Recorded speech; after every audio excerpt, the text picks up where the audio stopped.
باللہ من الشیطان الرجیم بسم اللہ الرحمن الرحیم۔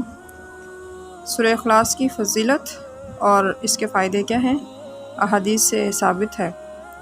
ترمذی شریف میں حدیث ہے، حضرت انس رضی اللہ تعالی عنہ نے فرمایا کہ حضور اکرم صلی اللہ علیہ وآلہ وسلم کا ارشاد ہے کہ جس نے روزانہ 100 مرتبہ قل هو اللہ پڑھ لی، اس کے 50 سال کے گناہ اس کے نامہ اعمال سے مٹا دیے جائیں گے، ہاں اگر اس کے اوپر کسی کا قرض نہ ہو، وہ معاف نہ ہوگا۔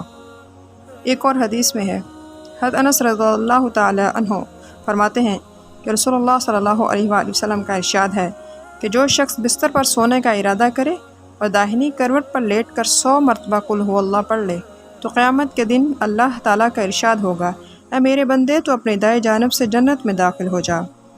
اسی طرح ایک اور حدیث میں ہے، حضرت ابو ہریرہ رضی اللہ تعالی عنہ فرماتے ہیں کہ حضور اکرم صلی اللہ علیہ وآلہ وسلم نے ایک شخص کو قل هو اللہ پڑھتے ہوئے سن لیا۔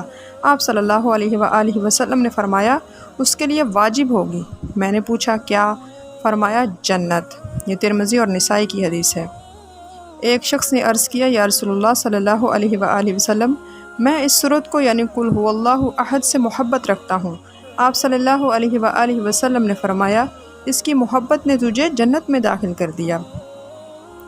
اسی طرح ایک اور حدیث میں ہے، حضرت سعید بن مسیب رضی اللہ تعالی عنہ سے روایت ہے کہ حضور اکرم صلی اللہ علیہ وآلہ وسلم نے ارشاد فرمایا کہ جس نے 10 مرتبہ قل هو اللہ پڑھ لی اس کے لیے جنت میں 1 محل بنا دیا جائے گا، اور جس نے 20 مرتبہ پڑھ لی اس کے لیے جنت میں 2 محل بنا دیے جائیں گے، اور جس نے 30 مرتبہ پڑھ لی اس کے لیے جنت میں 3 محل بنا دیے جائیں گے۔ یہ سن کر حضرت عمر رضی اللہ تعالی عنہ نے عرض کیا، یا رسول اللہ صلی اللہ علیہ وآلہ وسلم، اللہ کی قسم اس صورت میں تو ہم بہت زیادہ محل بنا لیں گے۔ آپ صلی اللہ علیہ وآلہ وسلم نے فرمایا، اللہ بہت بڑا داتا ہے، جتنا عمل کر لوگے اس کے پاس اس سے بھی بڑا انعام ہے۔